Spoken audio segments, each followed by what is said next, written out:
By the end of 2023, the Eras Tour had become the highest grossing concert run in human history.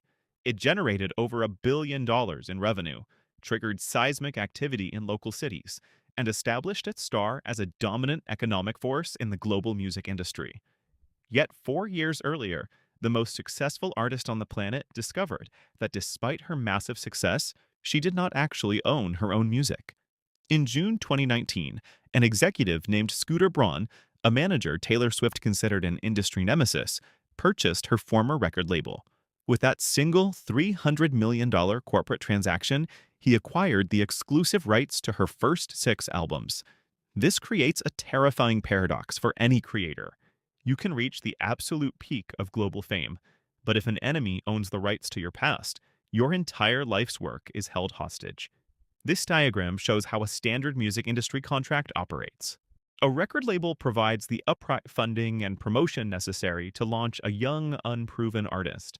In exchange, the artist signs away the absolute legal ownership of their physical sound recordings, known as the masters. The label keeps the hard asset. The artist gets a shot at fame. Looking at this updated diagram, you can see the specific deal Big Machine Records offered Swift when her contract finally expired in 2018. She could only retrieve her old albums by producing new ones. For every new record she handed over, they would return one old master. This structure creates an endless loop, forcing a creator to produce ransom for their own past. She refused to sign.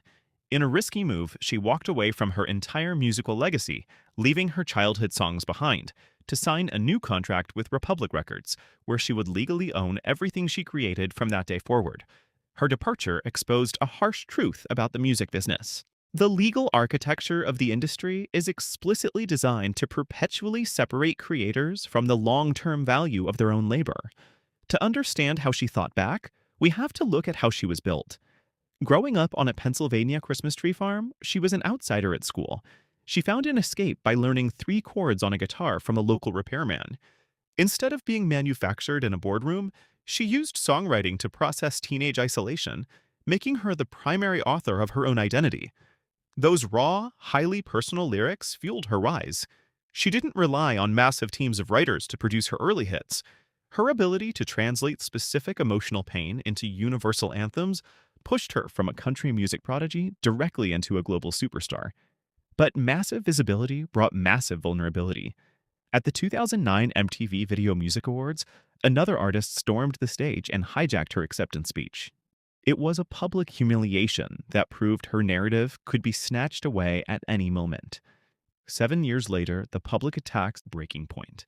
Following a highly edited, leaked phone call in 2016, the internet turned on her. The media labeled her a liar. Hashtags declared her career over, and she retreated entirely from the public eye for a full year. When she finally returned, she didn't apologize. She released an aggressive, dark album that directly embraced the villain persona the media had assigned her. If the world intended to call her a snake, she would use the snake as her mascot. Every industry attempt to silence or erase her had a compounding effect. It trained her to control her own PR narrative and forged her fan base into a fiercely defensive, loyal army. When she faced the loss of her life's work in 2019, she possessed an audience already conditioned to defend her. To weaponize them, she turned to a specific legal mechanism hidden within the 2-tiered division of copyright law. This diagram illustrates how a song is legally divided. On the left are the master rights, the physical, recorded audio tracks of the performance. These were the exact assets locked in the corporate vault, owned by her old label. On the right are the publishing rights, the underlying lyrics, sheet music, and composition. Because she wrote her songs, she retained her publishing rights. This gave her total veto power. Anytime a movie studio or car commercial asked to license one of those old tracks, she simply denied the request, freezing the corporate asset in place. But the publishing rights contained a much larger legal loophole. Because she owned the composition, she had the authority to walk into a recording studio and create brand new sound recordings of her old songs. By owning the songwriting, she turned a standard corporate defeat into a strategic pivot, allowing her to bypass gatekeepers by recreating the very work they claimed to own. She announced an effort to meticulously re record her first 6 albums, releasing them under the banner of Taylor's version. She then made a direct appeal to her fans, asking them to boycott the original recordings and stream only the newly stamped versions. The response was immediate. Fans updated their playlists, radio stations switched their rotation, and digital platforms adjusted to Follow the user behavior. This chart shows the direct economic consequence. By shifting the cultural consensus and altering the streaming algorithms, she actively drained the financial value out of the original tracks. The new versions soared in popularity, while the market value of the original masters plummeted. She didn't have to sue her rivals or outbid them in a boardroom.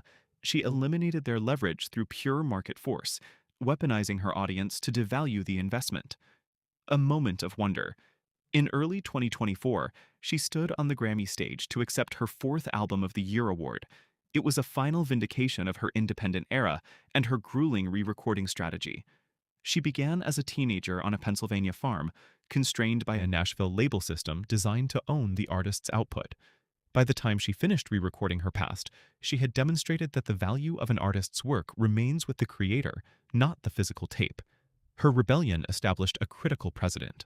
Ultimate leverage does not come from a record label, a distribution network, or a massive corporate backer.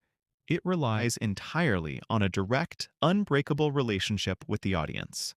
Through years of strategy and resilience, Taylor Swift proved that true power doesn't reside in corporate contracts, legal traps, or physical master tapes.